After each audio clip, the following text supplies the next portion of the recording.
Hello, good evening. My name is Sasha Chernyak, and I work for CAMERA on campus as one of their campus advisors. It is my pleasure to introduce our moderator for this event, Chloe Greenfield. Chloe is a first-year master's student at the University of Buffalo studying exercise science and serves as a CAMERA on campus events fellow for the 2020-2021 school year.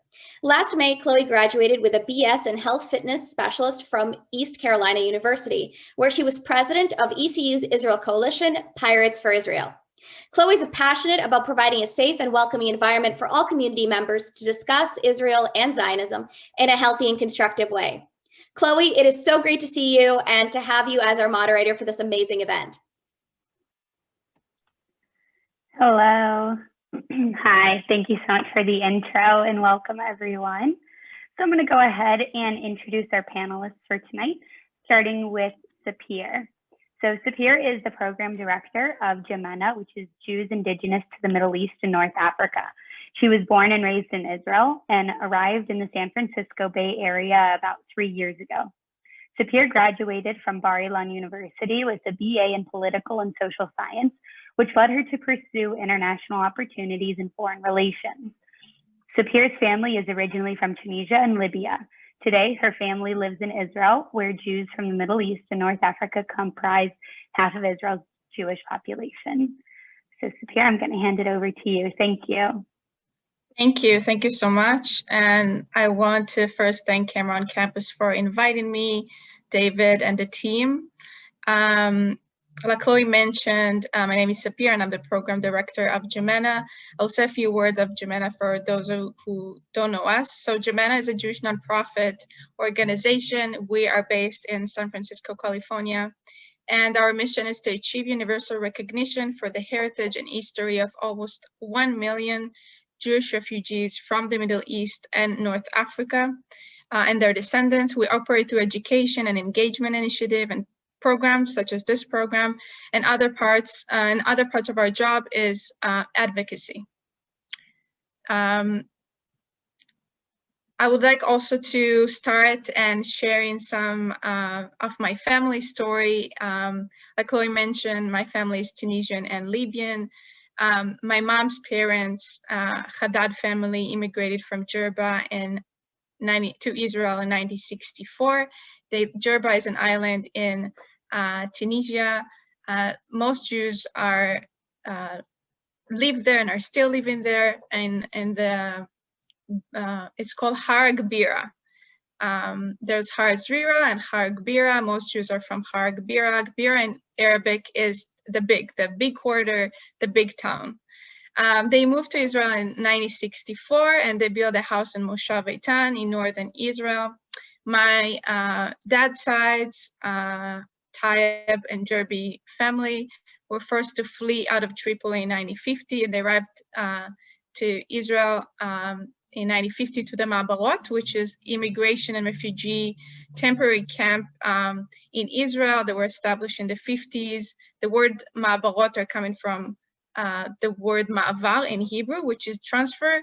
In 1950, Israel was still a brand new country. They didn't have enough housing and they have a lot of immigrants coming. So they put some of the people in temporary immigration, in the Ma'abarot, and they stayed there for several years until they got their several years or months, depend when they come, and they moved to their house. In my family case, they moved to Bnei Brak. They built a house in Bnei Brak, and they still have their house there. And now, like Chloe said, all of my family are in Israel. Israel population, 62%, I think, of Israel population today is Mizrahi or Sephardic or mixed. At home, they spoke Judeo-Arabic. So it's not like classic Arabic, it's a little different.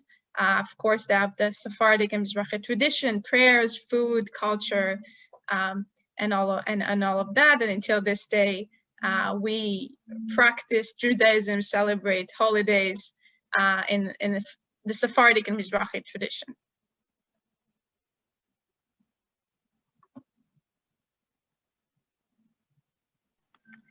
Thank you so much. So our next panelist will be Yarin. So Yarin is the Israel Fellow at Hillel of Silicon Valley in California.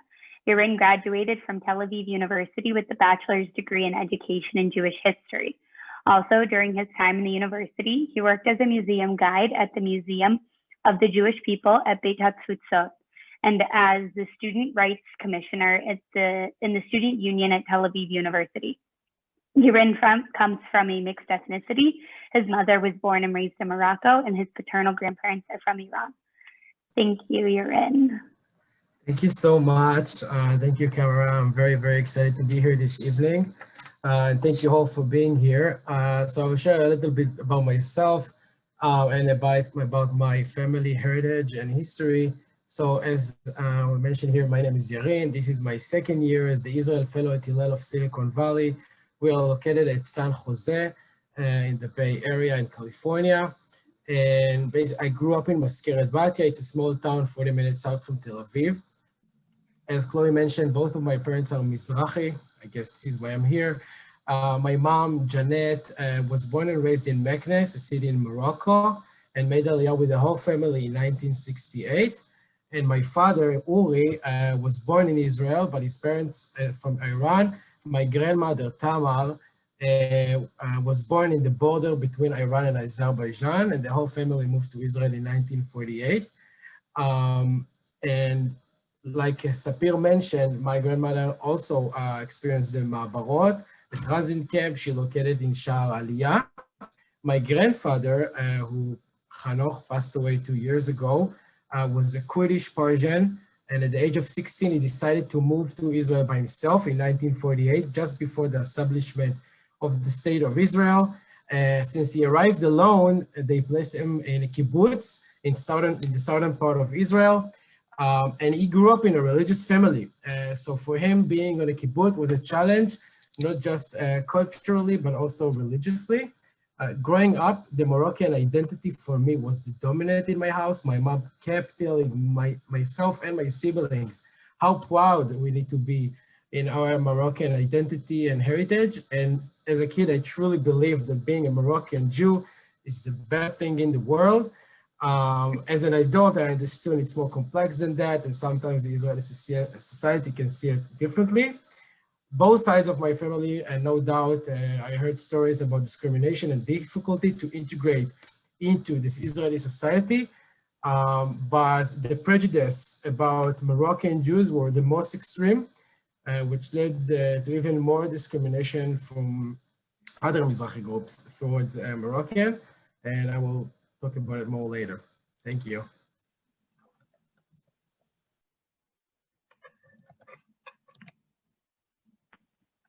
Okay, thank you, Yarin. And lastly, I'll introduce our final panelist, David. So David is a Jewish and Israel education professional who is deeply passionate about Jewish diversity, creating interconnected Jewish spaces and building lasting coalitions with diverse non-Jewish communities. David is a Mizrahi Jew of Caucasian Mountain Jewish descent and is also a first-generation college graduate. As the son and grandson of immigrants, he understands the importance of empowering minority voices in society. He currently works for CAMERA on Campus, where he assists college students in their mission to correct distortions and misconceptions about Israel and the Middle East. Thank you, David. Thank you so much, Chloe. I'm really happy to be here with Yarin and Sapir and everyone else. I'm really excited to talk about these two identities that have really impacted, I think, all of our families, including my own. So as Chloe mentioned, I'm a Caucasian Mountain Jew, which is a pretty interesting community to be from because Caucasian Jews originated from Persian Jews, but we lived in what is the former Soviet Union. So it's an intersection between Mizrahi, Sephardic, and Russian-speaking cultures, a melting pot within a melting pot. For my family in particular, both of my parents are from the Caucasus originally, both sides of my family. My mom was born and raised in Derbent, which is in Dagestan. It's a small republic within the Russian Federation. And my dad's side, many relatives are also from Derbent, but also some from Nalchik, which is in Kabardino-Balkaria. The broader Caucasus has a large Caucasian Jewish community as well, which includes Azerbaijan and also Chechnya and a few other republics nearby as well. For me, the intersection of Israeli narrative and Mizrahi narrative has really impacted me. Growing up in New York City as a kid, I used to think there were only 3 types of Jews. There were Caucasian Jews, Jews of the Caucasus, Bukharian Jews, Jews from Central Asia, and Russian-speaking Jews from Russia, from Ukraine, Belarus. Because I was born in Brooklyn, I spent a lot of time in Brighton Beach. And if anyone knows anything about Brighton Beach or Brooklyn, there's a very large former Soviet population, whether it's Russian-speaking Jews, Bukharians, or Caucasians. When I left New York, I was in for quite a culture shock, as you can imagine, when I learned that there were Jews who did not indeed speak Russian or were not from Bukharian or Caucasian backgrounds. I also learned that most American Jews don't have an intersection with Israeli identity. For me in particular, I'm an Israeli American, but I'm not the typical Israeli American that many people would interact with. I was not born in Israel. I never lived in Israel, but my dad was born in Israel. He's a Sabra. And my mom made Aliyah to Israel, as many Jews from the former Soviet Union would do at different points during the Cold War. And those experiences and my parents' belief in Zionism and my family's overall belief in Zionism helped mold my experience in my communities in New York and North Carolina and the other 5 states I've had the chance of living in. But I think most importantly for me, my Caucasian identity has really started to blossom when I was in college. I went to college at West Virginia University. And let me tell you, not only are there not many Caucasian Jews at West Virginia University, there's not many Jews at all at West Virginia University. But being a mountaineer and exploring my identity as a member of Chabad and AEPI and different groups on campus really made me explore my Caucasian identity. Caucasian refers to Caucasus Mountains. Gorsky is the Russian term for Caucasian Jews, and then mountain Jews literally means mountain Jews. So being a mountain Jew and a mountaineer at West Virginia really helped me explore my identity. Our culture is a very rich culture. Caucasian Jews have been making Aliyah to the land of Israel since the 1860s. For those of you who are students of Zionist history, you may know that famous picture of Theodore Herzl at the World Zionist Congress with these 2 bearded men to his left and to his right, one on each side. That picture is with him and 2 Caucasian Zionists. The land of Israel has been very much intertwined into our identity as Mizrahi Jews, as Caucasian Jews, and as Jews as a whole. So for me, the 2 have always been very close, even as my story as an Israeli American leans much more towards the American side. And I hope to kind of talk more about this intersection for me as this panel goes on. But we'll have a chance to talk about that in a bit. Okay, thank you, David. That was very insightful. So I guess we'll get started with our questions. The first question is going to be for Sapir. So how has your family's Jewish story from the Middle East and North Africa connected to your work at JIMENA and your Israeli identity? Okay, so like I mentioned, my family from Tripoli faced religious persecution. They arrived to Israel with 2 kids and 2 suitcases because they couldn't take more than that with them. They had a house there and all their property, and they just left because nothing could be worse. And they arrived to a refugee camp in Israel, but nothing could be worse than what they faced in Tripoli. And until this day, we see people that are talking negatively in Israel and saying Israel doesn't have the right to exist and all Jews are white or Ashkenazi or European and all that misconception. And I think the best way to combat that and combat anti-Semitism is with education. So I'm very happy. I was very happy to join JIMENA and to ensure like the accurate history of Mizrahi and Sephardic Jews and the Jewish stories incorporated into Jewish life here, that we're able to come to event like that and talk with students and share what actually is the Jewish story and the importance of Israel and everything surrounded that. So I'm extremely proud that to work and serve at JIMENA, and I think, and I also want to compliment you guys. That I know you guys are doing. You did several events and campaign to educate the people about Mizrahi Jews and Sephardic Jews, and it's just extremely, extremely important, because if people would know more about the diversity within the Jewish community, I think they'll just emphasize more they will not have all this criticism that I think are coming from lack of education and the question if Israel has the right to exist. Because I think after hearing stories of what happened in Europe and also what happened in the Middle East, there's no question about that.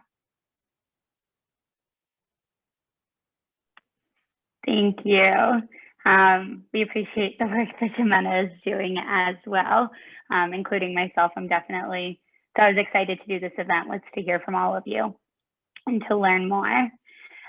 So next up, we will have Yarin.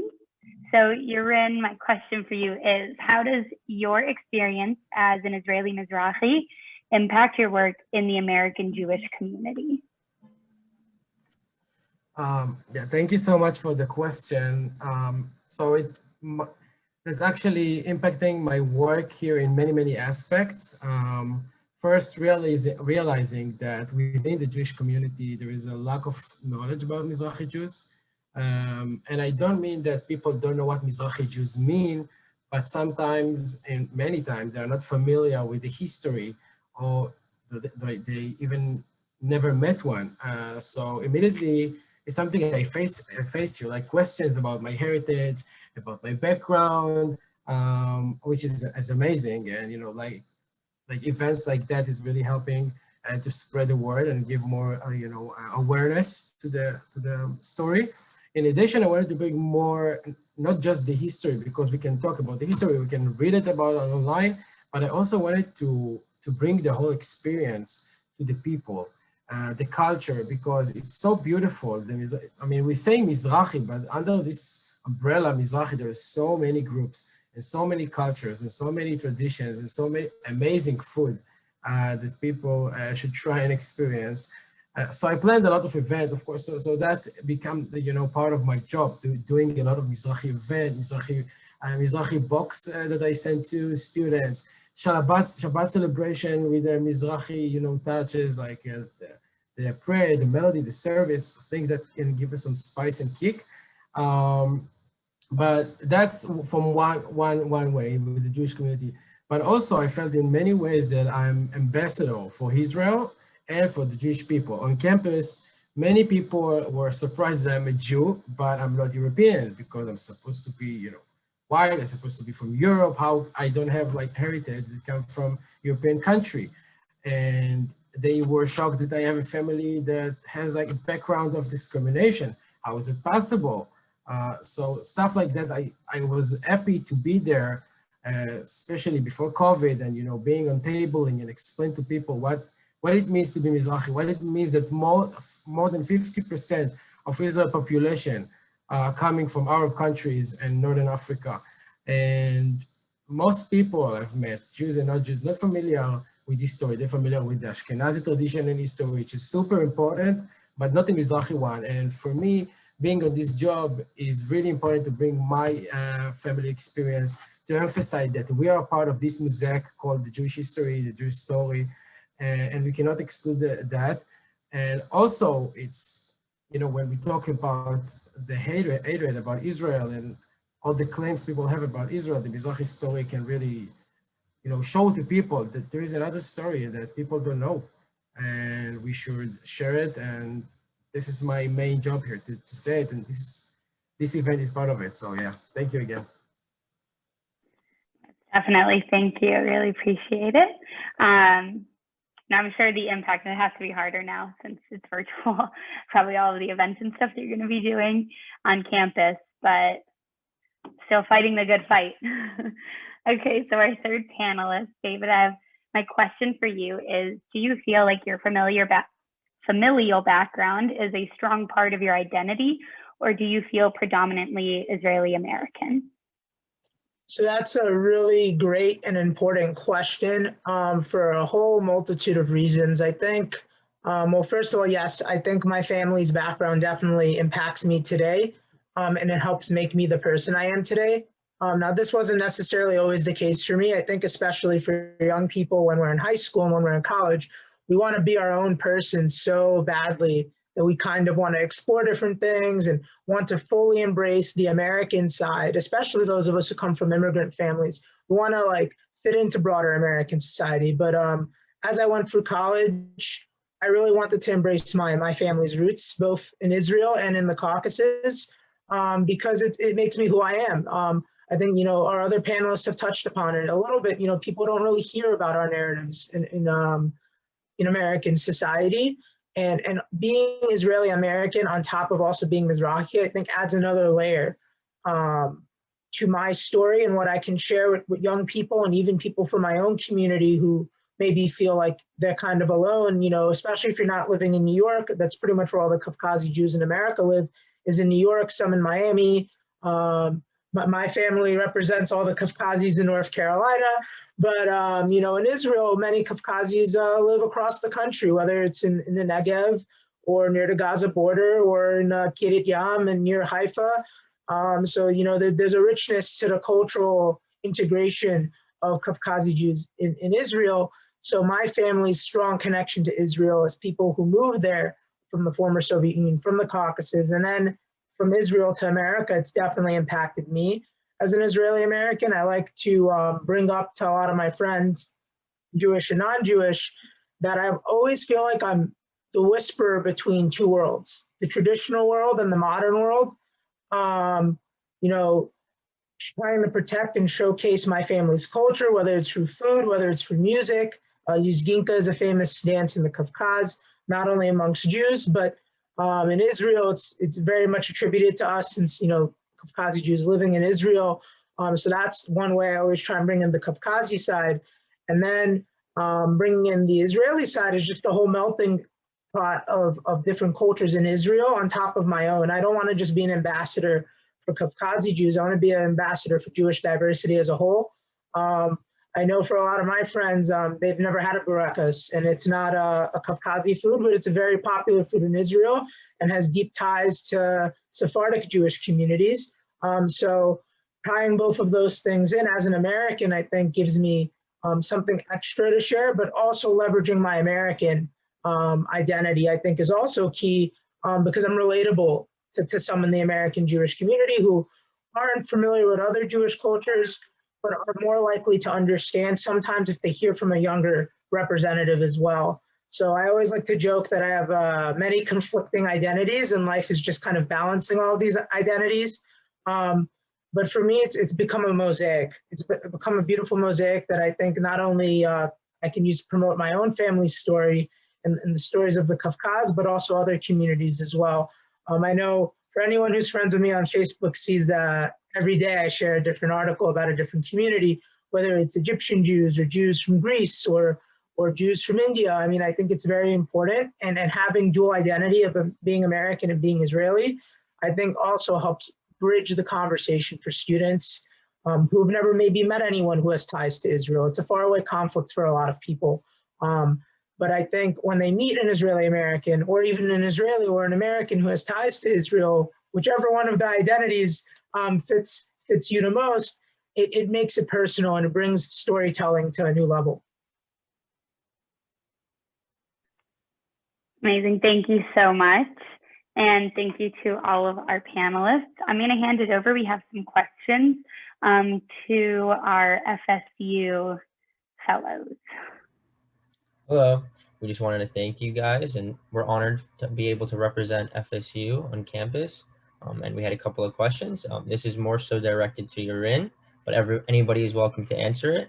So our question is, as an Israeli, do the obstacles you face shift your thinking about life and the way that you live it? So thank you guys for the question. Thank you for being here. Yes and no. It's a really something really complex to think about because growing up I didn't feel like I have anything different than that. Like I didn't have like I have these obstacles or like challenges I need to face because the city I grew up in was very diverse. I mean, of course, if I compare it to my grandmother and my mother or my parents and my grandparents from my dad's side, it's a completely different story. But for me, it was different until I get to the university, Tel Aviv University, which the majority are Ashkenazi. The key professors, the people, I had a course about Mizrahi Jewish history, and the professor was Ashkenazi. So you can understand the situation. And that was the moment I was like, wow, wait a second. I'm being here kind of like, again, ambassador for this, and I might not face the same challenges as before. And for me, it might be easier because Israel came a really, really long way. But at the same time, I felt like I have a lot of things to change. And once I raise this voice, it can become like the challenge of like, okay, now what I need to do now, what things should happen in order to get more equality that people see differently. So yeah, that's kind of like in a nutshell. But if you want to make it more specific, you can elaborate more about the question. Maybe Sapir or David wants to add more to that.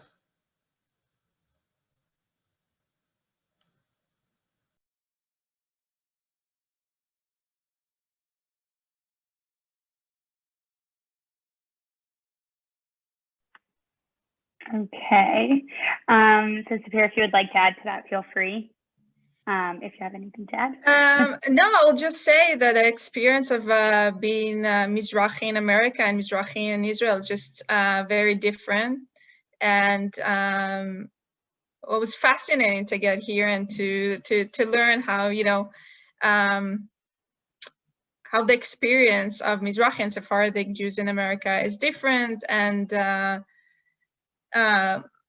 it's just in Israel, you're the majority, you're 62%. You're not thinking about it too much. You're not talking about it too much. Most of your friends are, me and Yarin here are like working together, Israelis, and most of the Hillel Shlichim have some are half or full Mizrahi. So in Israel, it's I don't think the story of the first generation, of the second and third generation is coming to place. I don't think people like me and Yarin are coming to going on camera in Israel and speaking about their identity, because it's like every other Israeli is Mizrahi. But here it's just different. The way I think people are celebrating holidays is more, or Shabbat is more Ashkenazi, the way they're like perspective, and most of the Jews here are Ashkenazi, so that's definitely understandable. But that's why we have those events to speak and to have the younger people educated and teaching the next generations. Thank you very much. Thank you, Sapir. So we have our first question from our guest. And this is from Evan Weinstein, and he's wondering, what have you learned about your identities in the past year during the pandemic, and how have you grown mentally? Whoa. That's a tough question, but it's a really good one.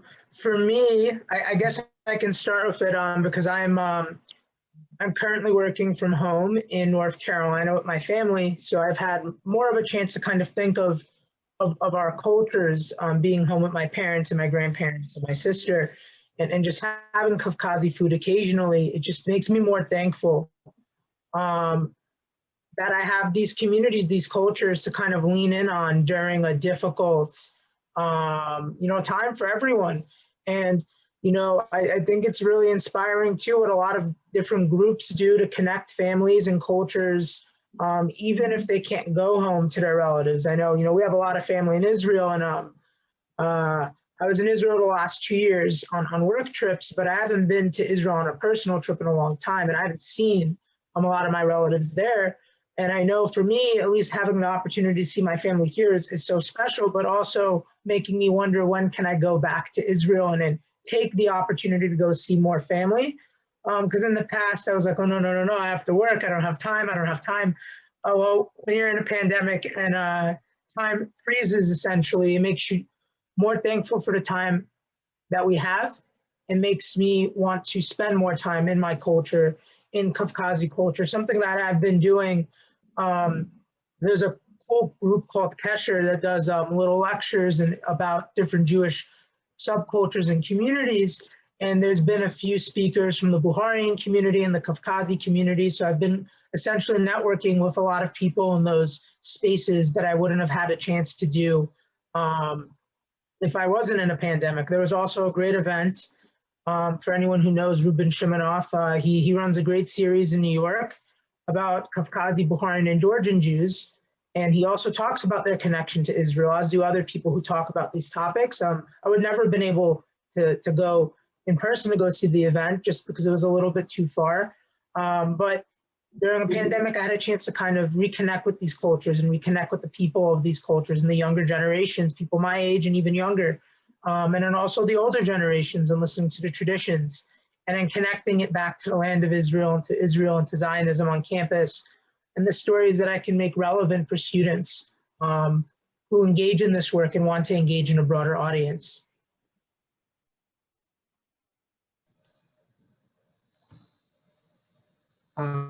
I can add more to that, especially because I just thought about it. I don't know if you're familiar, but one of the main traditions for the Moroccan Jewry is Mimuna. It's a big celebration in Israel, big celebration for Moroccan families for sure.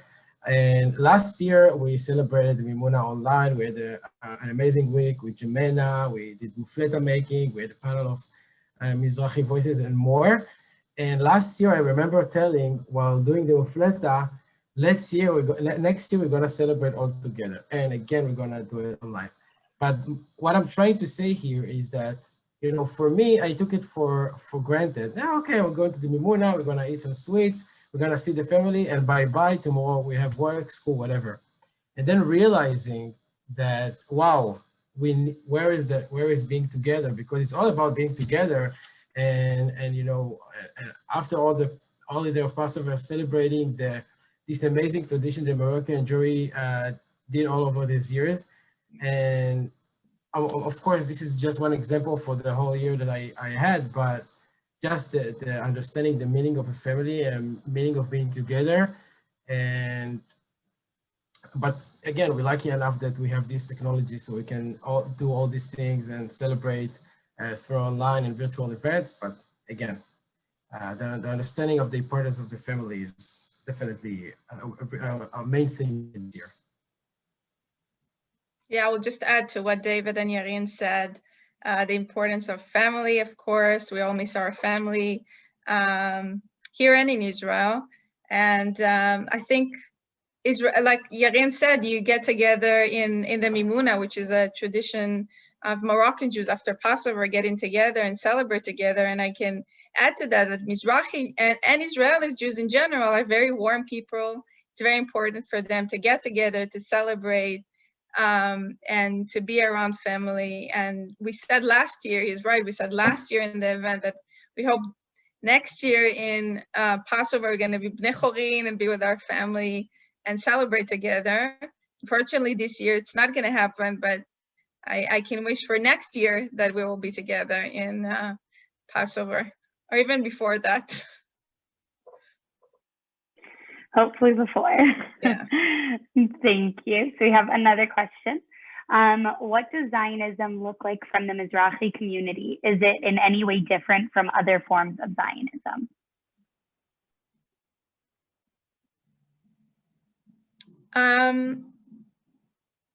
I can answer to that. It's actually a really good question. I think the story, the Mizrahi story, is just really when you hear those people that were forced to leave their homes in Tripoli, in Iran, and around the Middle East. They left everything and they arrived to Israel, and they find a refugee in Israel. the importance of Israel and the Rayon HaTzioni, the Zionist idea for them is it's just their safe place. There's the, I don't know if the same misconception, because some of the people did arrive to Israel because the Rayon HaTzioni, the Zionism idea, but most of them just arrived there because they didn't have any other choice. They left everything behind and they arrived to Israel, the only Jewish state, and they found the safe place there. So I think for Mizrahi and Sephardic Jews, Israel is very, very important and they deeply care about. And because of their history and what they faced in the past, they have a little bit of trauma. So they're very defensive over Israel, and yeah, that's it.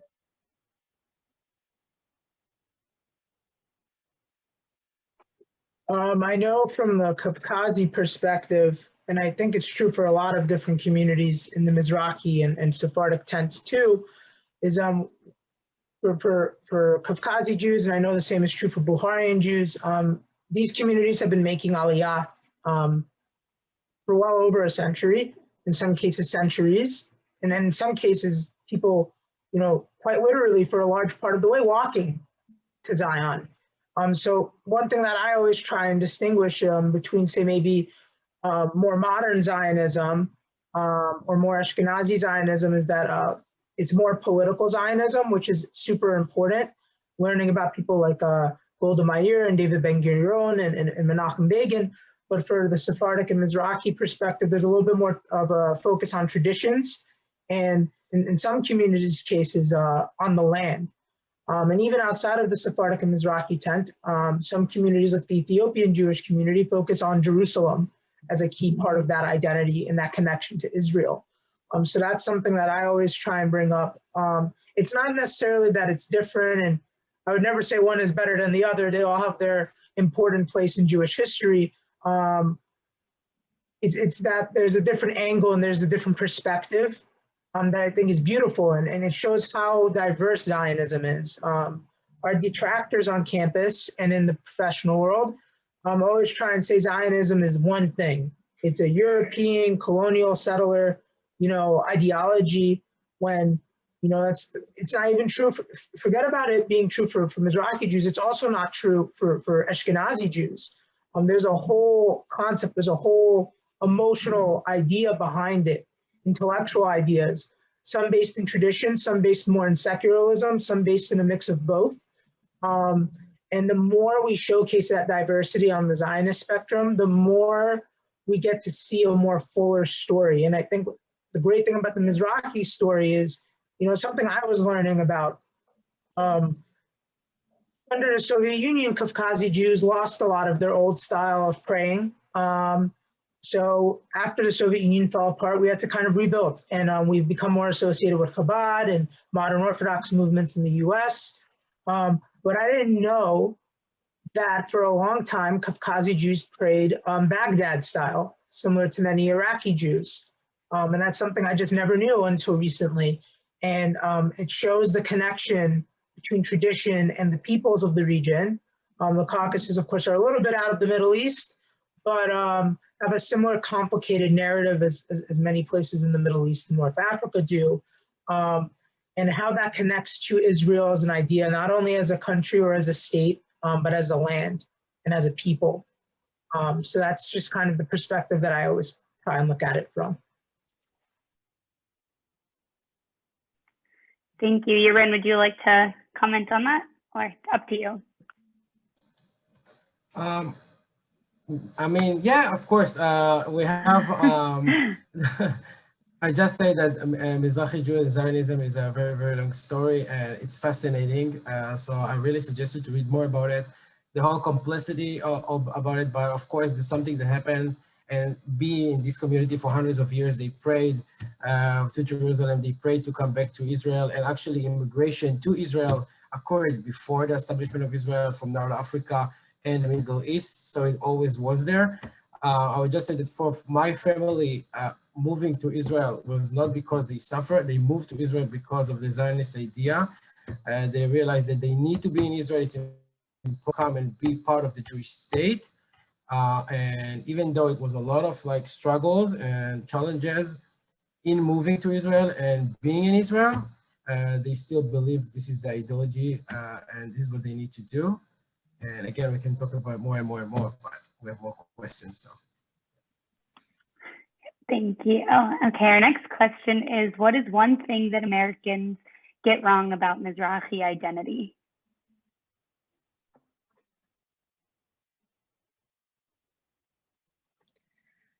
Oh,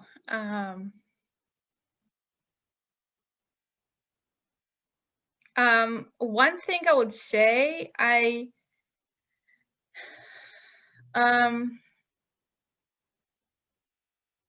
think the differences between Sephardic and Mizrahi.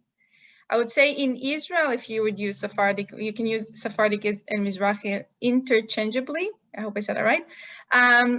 No one, I'm talking from my experience, I haven't done a research, but I don't think if you get to someone that is Mizrahi and tell them you're Sephardic or vice versa, they will get offended. But there are differences, and I don't think here in America people are aware to differences between Sephardic and Mizrahi Jews. And actually the Mizrahi term originated in Israel.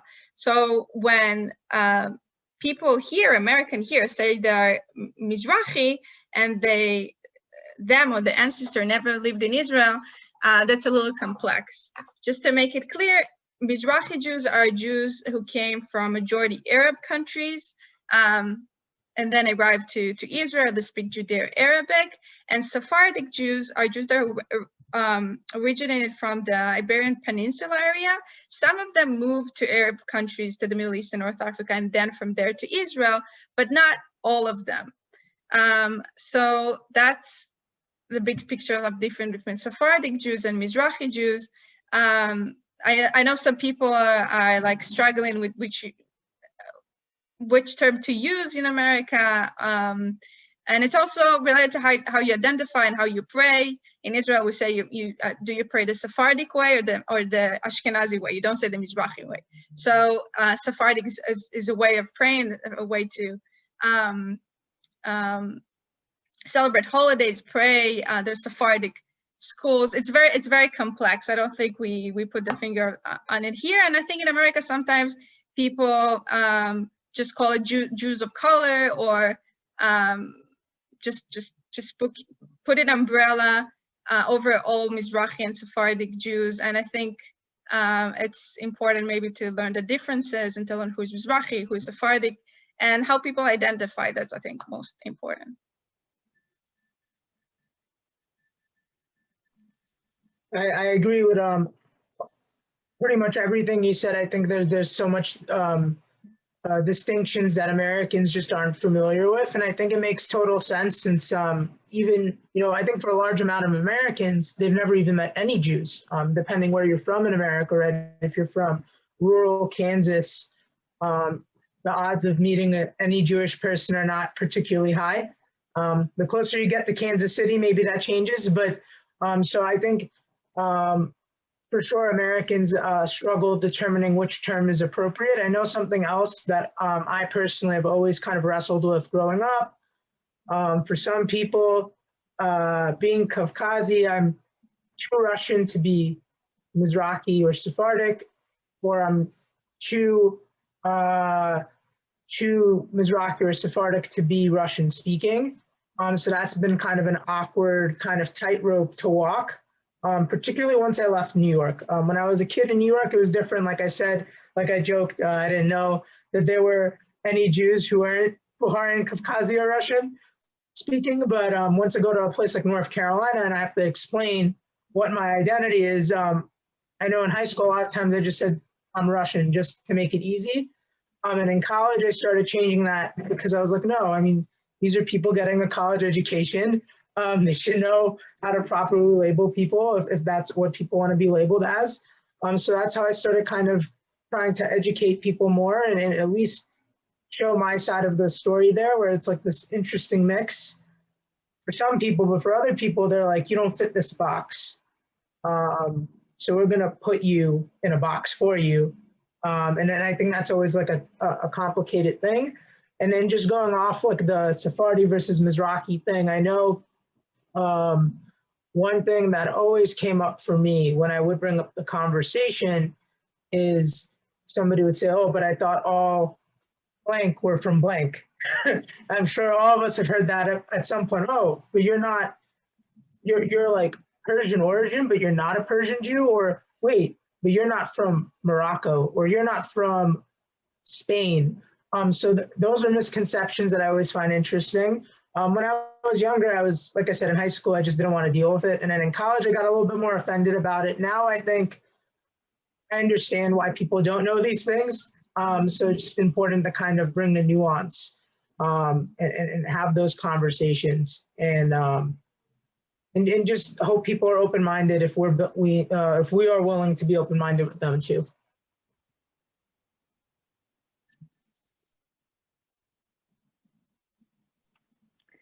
Okay, and then our next question, unless there was anything else to add, how can students on college campuses tell and talk about the Mizrahi experience while combating accusations of Mizrahi washing?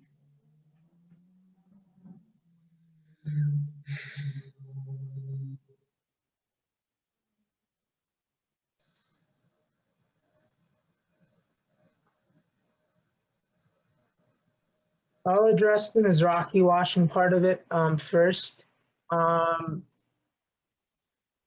I get like I feel like it's a relatively newer concept compared to say pink washing or whitewashing or some of the other terms that we've heard from certain groups on campuses. But with Mizrahi washing, I know it's come up recently the last few months, and to my understanding, Mizrahi washing accuses Israel or supporters of Israel of using Mizrahi identity as a way to kind of ignore uncomfortable truths. And my pushback on that is many of these, groups that accuse us of Mizrahi washing, or more so accuse the broader pro-Israel or Jewish communities of Mizrahi washing, were likely very quiet when a lot of these communities were suffering in other countries.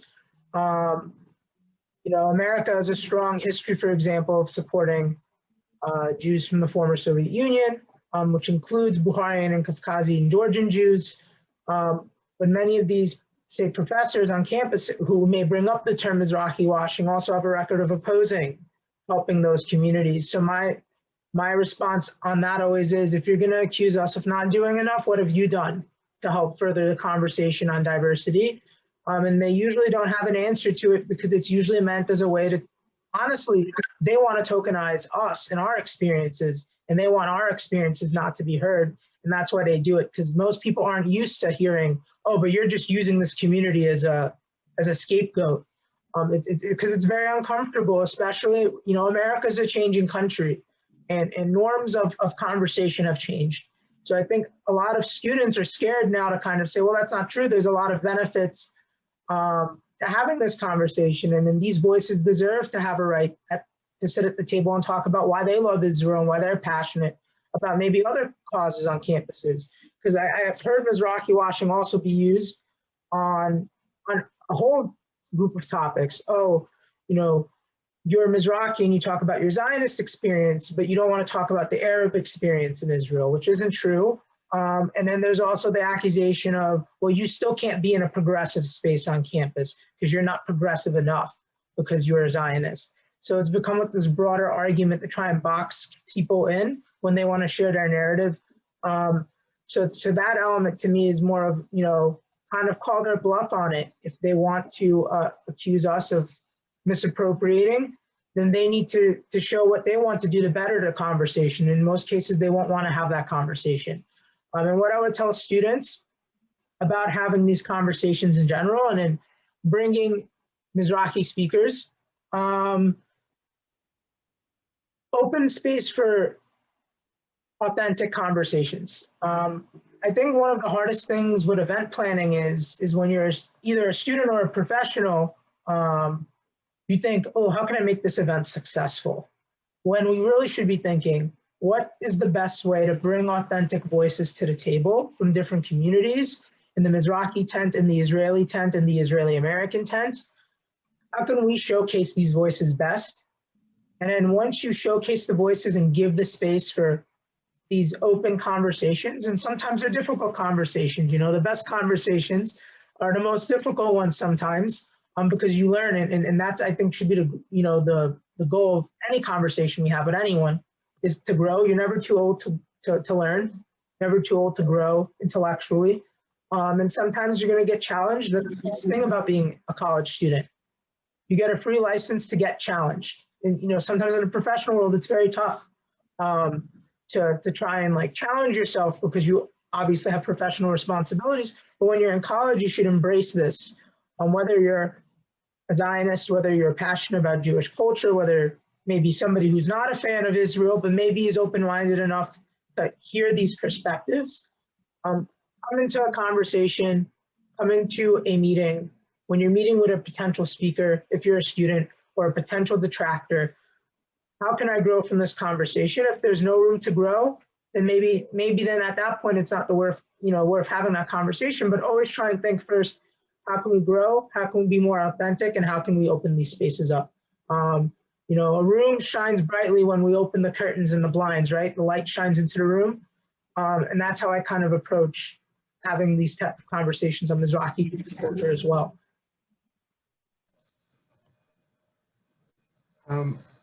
I will add a little bit more to that, because I think it's really, really good question, an important question. First of all, of course, this is a really, really challenging Mizrahi washing, pink washing, something to challenge with. And you're more than welcome to, you have my name on the screen, look for me on Facebook, look for me on Instagram, and because, you know, each situation is different and you can deal with it differently. And I'm really happy to be here for you if you need it, so please feel free. But I would just say that once you have the information and once you have the knowledge to really reply and have these answers to these people, it could be more like a natural conversation for you and more something that you can really control over the conversation, because you will feel this security and really, you will feel that you know what you're saying, and once the person on the other side see that you have the confidence and the knowledge, and you're not just like telling stories about rainbows and, you know, unicorns. No, this is the history of the country. And it's not about 100 people. Just the Moroccan Jewry is 250,000 people. And this is one group. So you can come with the story, you can share the bad and the goods in the history to show them this is not washing. I mean, that we face challenges and we still facing challenges, but we have a progress. So I think that when you have, you know, this story of ups and downs and you're really showing the goods and the bad, it's not seems like washing. It seems like, okay, this is the real thing. But of course, this is just in a nutshell, and each situation is different. But just know what you're saying and be confident on the conversation and approach it like any other subject related to Israel. And it depends on the person in front of you, because if he came just to accuse you, but not really listen, that's a dead end conversation. So just, you know, see the conversation, see the situation and see how you handle it. And if you don't know the answer, say, you know what, let me check and I'll be back to you. And you have so many resources to use, the internet, Google, Yarin, Sapir, David, and many more. So use that. Thank you. So we've got just enough time to ask this one last question. And I think it's a good one for each of you to answer. So what is your favorite dish from your culture, and / what's the best food? Wow, there's so many. But I can start with Tunisian couscous from my mom's side and chraime from my dad's side. So chraime is Libyan dish. It's like Moroccan fish, but the sauce is more thick. And has a little bit, I think it's a little bit more spicy maybe. Delicious. And couscous is, I know in English when you say Israeli couscous is ptitim, so not the ptitim, the real couscous. You can Google Tunisian couscous later. that you actually like grate it, and it takes a while to make it, and it's not the ptitim. It's going with like tagine, mix of vegetables, chicken, or even fish, and it's delicious. Yeah, that's it. I think there's so many, and I have to say that I am Tunisian and Libyan, but I like food from all the Mizrahi spectrum, and I make Mizrahi and Middle Eastern food all the time. And yeah, and I'll let Yarin and David, they probably have many more great dishes.